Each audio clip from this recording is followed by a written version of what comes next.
The Highland Park shooting suspect, Robert Crimo III, we have just learned that he has changed his not guilty plea to a guilty plea. We are hearing this from Casey Cronus, who is up in Highland Park right now. She has been following this trial for us. Again, Robert Crimo III, who had previously entered a not guilty plea as the suspect in the 4th of July parade shooting in 2022 in Highland Park, has changed his plea to a guilty plea. From our understanding, Natalie, this would mean that there would be perhaps no trial at all, perhaps just a hearing to change that plea, and perhaps we have been told that the trial was expected to last between 3 and 5 weeks. This could bring closure to the family way sooner than that. You know, mixed emotions here, because there was a plea deal that was worked out before this trial was even in the works. And that was where he would serve life in prison if he pled guilty to the crime. And everyone anticipated on that day that he was to plead guilty several months ago, that he would. And he looked at the witnesses in the room and he said no, that he was not going to accept that plea deal. Anita Blanton joins us now with some more context on this. Anita? Well, I think you all mentioned, you know, the plea deal that was on the table. And even when we've talked with our legal analyst, Karen Conti, she's talked about the fact, or the portion of this is it's just about control of the situation when it comes to Robert Crimo III. You know, that there was that plea deal. There were so many people who, in a sense, were ready to breathe a sigh of relief, kind of turn the page by just having a plea deal and moving forward. But he waited until he got there the day of and then turned to the court and said no. So it was just one of those moments where so many people were let down. They had these expectations that they were getting ready to turn a page, and then they didn't. And so then you go through jury selection, which was pretty quick. We were expecting it to take a little bit longer than it actually did, but they fully put the jury together. And then he comes into the courtroom, but then decides not to be there later.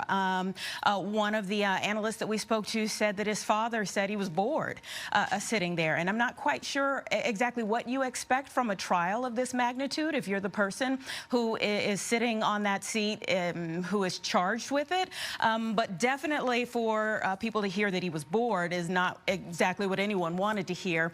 Casey Cronus is standing by. You have been in the court again, and we were just talking about jury selection, and now we get to this point where we're getting ready to start the trial finally, and now this. This was a major bombshell just now upstairs in the courtroom. I want to walk you through how it all went down. As you know, Robert Crimo III has now pleaded guilty all 69 counts, 21 counts of first-degree murder and 48 counts of attempted first-degree murder.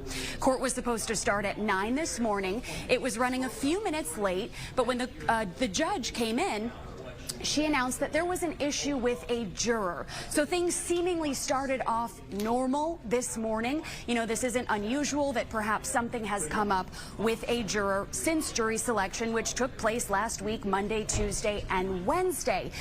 The attorneys were sent back to chambers with the judge. They returned. The judge announced that that juror had been dismissed and that an alternate would be replacing that juror.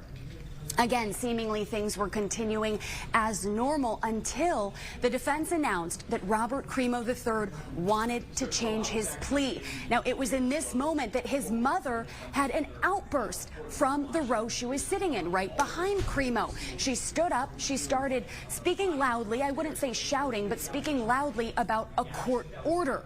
That is when the bailiffs surrounded her. They said, "Ma'am, you can't do that. We're going to take you out of the courtroom." Interestingly, the judge called Crimo's mother up to the bench. She said, "Ma'am, I'm not going to embarrass you in front of everyone, but you can't do this. You can't have this type of outburst in the courtroom. You can stay in the courtroom if you are silent. You know, you can't have this from the gallery when it's any trial, but let alone a trial this big." So she returned to her seat. They did not kick her out of the courtroom. It is then that Crimo's attorneys proceeded to announce to the court that he was pleading guilty on all 69 counts. I want to read you through some of the questions that the judge asked Crimo, and there were a lot of them, because if you remember, last June, Crimo was set to plead guilty, and in the 11th hour, he decided he was pleading not guilty. He wanted this to go to trial. So the judge just now was very careful, Judge Victoria Rossetti, in what she was asking him to ensure that he was not coerced into this plea, that this was his decision and his decision only. Now, some of those questions were, to start, is this what you discussed with your attorneys? He said yes. How old are you? He said 24. She then asked him if he's on any medication. He said no. She asked him if he's been on any medication in jail. He also said no. She asked a series of questions. There's more than a dozen questions of, were you coerced into this plea? Were you pressured into this plea? Do you understand what you're doing? Do you understand that you're giving up your right to a trial? Do you understand that if you did proceed with a trial that you would have had the right to testify? He answered all of those questions. The assistant state's attorney then spoke, saying that if we would have proceeded to a trial, the evidence would have shown that Crimo III was the person who opened fire on that 4th of July parade in 2022. And guys, things ended rather quickly once the judge again confirmed with Crimo that this is what he wanted to do.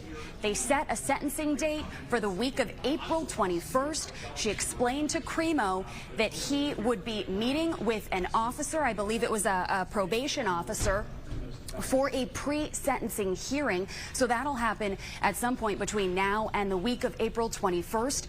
And now we have that sentencing to look ahead to.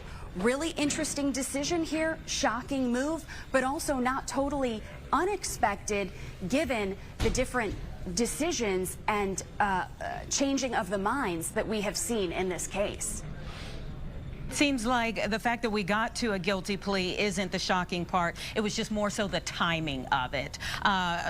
Casey Crone is there in the courtroom. We appreciate you, or the courthouse. We appreciate you as always. And we'll get back with you when we have some more updates.